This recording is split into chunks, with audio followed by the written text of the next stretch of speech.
Welcome back to the Enlightened Misfits podcast. I am your host, Lauren, and in today's episode, I have Sarah. She is a spiritual business coach. So, Sarah, tell us a little bit about your journey, like where you started and where you are today. Yes, thank you. So, I guess my business journey started back in 2018 when I realized my mission. I'd just come in from a lengthy addiction, active addiction, into recovery. The nurses board had flown me off to get reapproval, basically, to go and work in hospitals again. And it was in that moment that I thought, actually, this isn't my purpose. It's not what I'm here to do. And I followed the breadcrumbs. I became a healer. I became a coach. I did all the things. So the first couple of years of my business was really just learning how to run a business. Right. Yeah, it was learning all the things how to run a business. And there just seemed to be these blocks though. I thought, I'm doing all the things everyone's doing. Why can't anyone see me? I truly felt invisible. And that's when I came upon the witch wound. And it was really clearing up that wound that allowed me to get seen, drop deeper into my purpose, activate my spiritual gifts. And it's all led me to where I am today, which is assisting other women in their mission to grow and expand, to get really financially resourced through all the things, all the energies, the strategies. Yeah, it's really very fulfilling work. Yes. So when you use the term witch wound for some of the listeners that may not know what that refers to, can you kind of explain a little bit of like in relation to your own personal if you would like to share your own personal wound or like how you kind of explored that or you do it now with your clients? Totally, yes. So how it came about for me was I was working with another coach and she brought it to me. So I went through a regression and it was quite deep and traumatic. The death, betrayal and loss, you know, real persecution at the end of my life. It was so traumatizing. I was actually earthbound for 100 years due to the nature of that death. And that was because I was a herbalist and I was quite intuitive. My sister in that lifetime, that's where the betrayal came in. Her and my husband basically told the community, and the community came after me. So going through that regression, I was able to see myself in that lifetime. I just want to say you don't have to be visual or to have been able to see it when you're going through this kind of healing. The simple act of acknowledging is healing enough in itself. So once I went through that process, it was probably within a few months I started noticing shifts within my business. I was feeling more confident in my intuition. I was feeling more confident showing up online and doing lives, because previous to that, I was absolutely terrified of going live through fear of being humiliated, being judged, being persecuted online. And it's so prevalent, with the women that I work with. I believe they all come in with the witch wound collectively. We hold this wound still today. And that's why I'm so passionate about it, because for each woman that clears up this wound for herself, we're allowing another woman to do this for herself. And we're really cleaning up that collective energy, allowing for the ascension process, which is why we're all here. Right. Yes. I love that. So when you say that you do this for your clients, like, so if there is a like individual that is listening to this, what is something that like, how could they identify or, how do they, or how do you know, or how do they know if they're carrying a witch wound, and like, what is there signs or there patterns that might be indicated in their present life? Like, how would they know that, or what are the signs or patterns, I should say? Yeah, yeah, absolutely. So most of the women that come to me that have experienced this wound, it's sometimes it's a fear of magic itself, or they're really interested in magic, but they don't want anyone else to know that they're interested in magic because they feel like it might be bad. This is usually due to they were using magic not for good in another lifetime, because we can be on the different spectrums of this wounding. Yeah. So now they fear their power.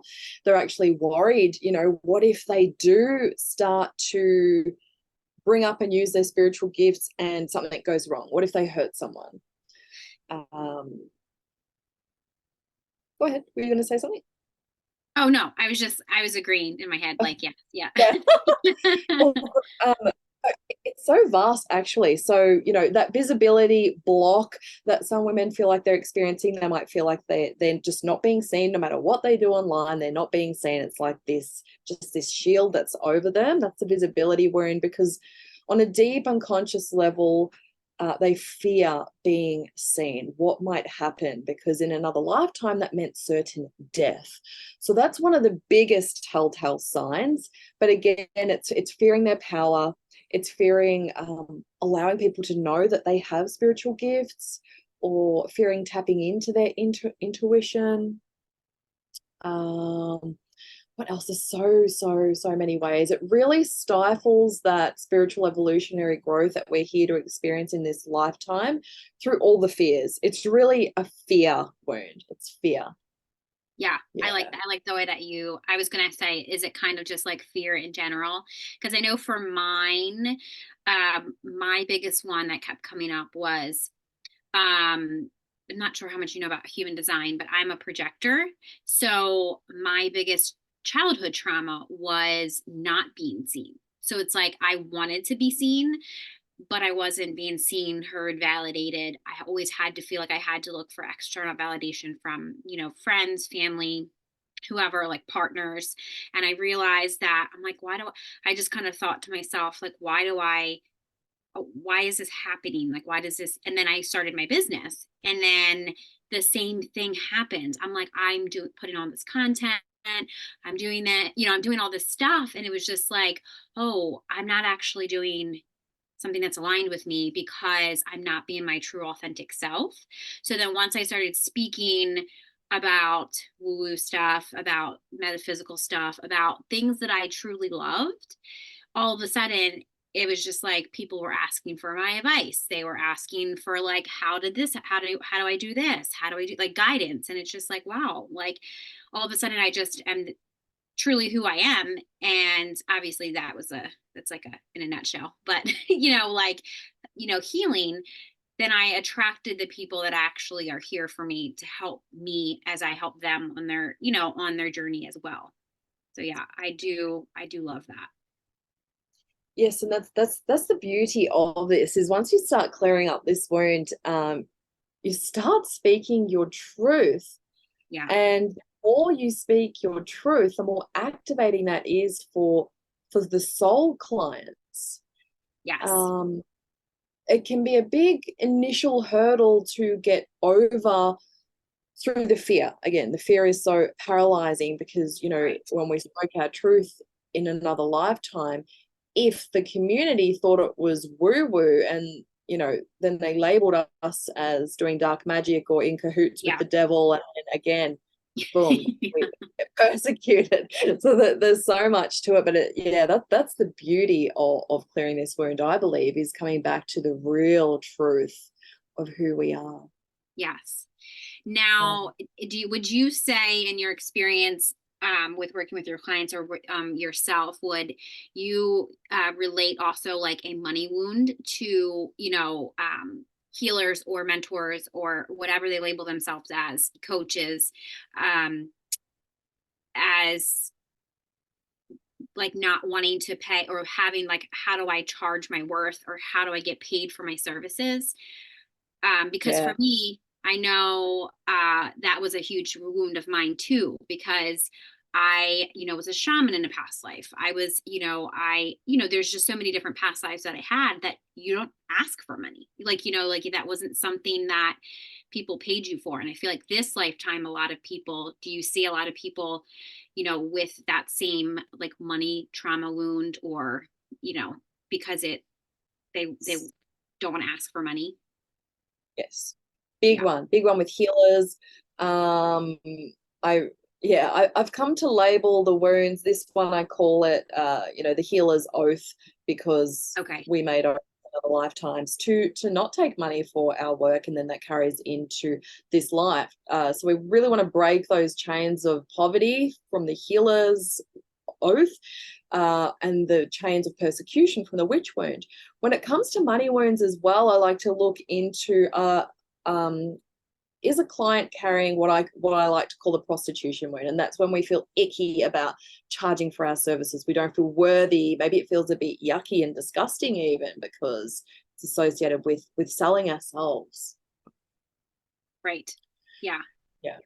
I was going to say, it's actually interesting that you say that, and that's actually like this, calling it like the prostitution wound is like, it makes sense because that could also be like if somebody is feeling that way, or if they want to do their everything for free, or and I feel like that's like the yucky part of sales. Like it's like, oh, you have to do all this free stuff, and then that's how you gain clients, which sure, that makes sense, but it's like, how do you live on earth right now with doing things for free, right? Like there is some, like your content should be free, right? Like it's not like your services should be free. I've had a couple mentors myself that they're like, oh, you have to do this for free, and I'm like, no, why do I have to do that? Like who told you that? Like why do we have to do that?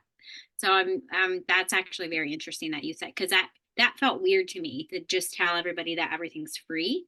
And I'm like, so then how am I going to pay my bills?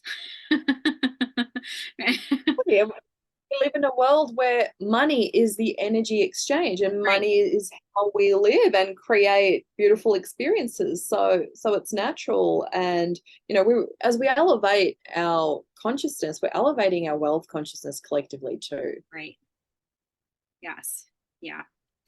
Now, how does healing the witch wound contribute to like personal empowerment, or potentially like a transformation, like transformative change in like one's life?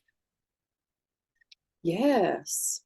So really, once we clear up this wound, it allows a woman to feel safe in her power, so that that empowerment becomes a natural just part of her again. Yes. Yeah. What was the other question? Sorry. Like how, like if how would like healing the witch wound like contribute to like personal power? Like so that would be, you said that would be, what would that be? So that would be coming back to basically giving herself permission, and embodying that power that she is, because we're so powerful, really. We're Yes. so powerful. Yeah. So it's that self permission to stand in her power, which means speaking her truth, charging for her services, showing up online. Yes. Yeah. And then the other question was just for the potential like transformative change in their life. But you've kind of went into that too, like showing up online and, standing in her power. I think that's very transformative, because I feel like until you experience that, for me anyway, in my experience, I feel like I didn't realize, wow, I am powerful. Like I could feel it once I was like stepping into my power. Even now, still, sometimes I'm like, oh, it's like, it feels good. Like it's not Yeah. scary. Like it's not, I don't feel fearful of it.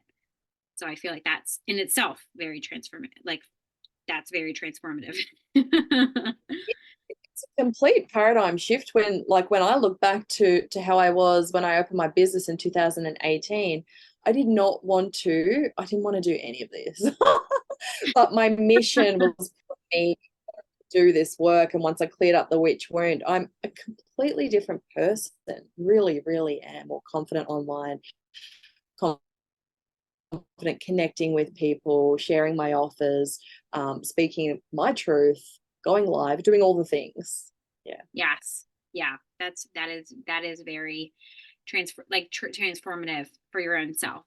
Now, um, the concept of like kind of just like wrapping it all up. So like the concept of like the witch wound, when it intersects with like spirituality, do you incorporate like spiritual practices with guidance for healing?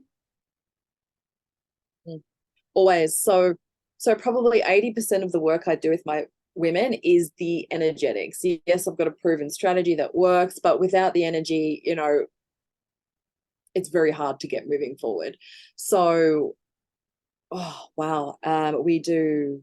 I'll take them through a regression into another lifetime, a past lifetime, a different timeline, future life progression. They're super powerful too.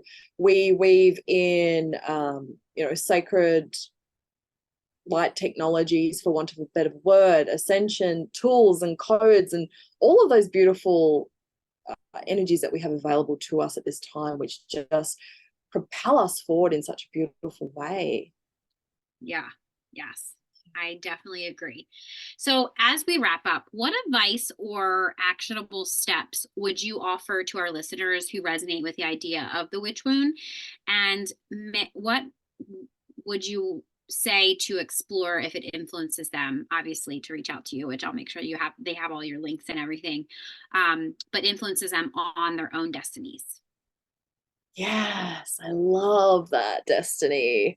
We all have a beautiful destiny, and it's up to us whether we actually align with that or not. And doing this work is one of the most powerful ways to do that and to fulfill our destiny.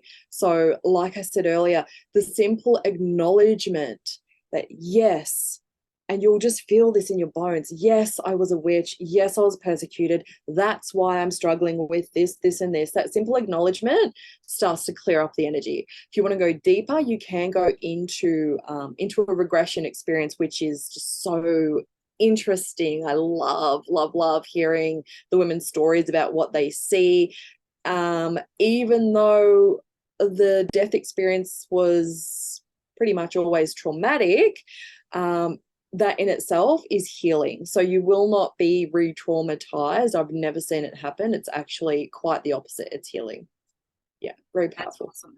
I think that's very, very powerful too, when you don't have to relive that, because I feel like that could stop a lot of people. Like, no, I don't want to do that again. Like, I don't want to have to, I don't have to experience that again. So, for the listeners, is there any programs that you are doing currently if somebody is interested? Or I know that before we got on the recording that you were just wrapping up a launch that you were doing, but how can people get a hold of you? Yeah, Yeah, how can so they my website is get just newearthschool.com.au. And I do have, what I would recommend starting with is my free training called Activate Riches. And that's where I actually go deeper into what we're talking about today. I call them the 3 woo-woo sales blocks. And I go deeper into the ancestral wounds, the witch wound, and the prostitution wound, and how that's blocking you from your destiny, like we spoke about, and how to clear up that energy. Awesome. Well, thank you so much for joining us on today's episode on the Enlightened Misfits podcast. If you enjoyed today's episode, don't forget to subscribe, leave a review, and share with somebody that you feel that will gain knowledge from listening. Stay tuned for more captivating conversations in the future. I hope you have an amazing rest of your week, and I will see you next time.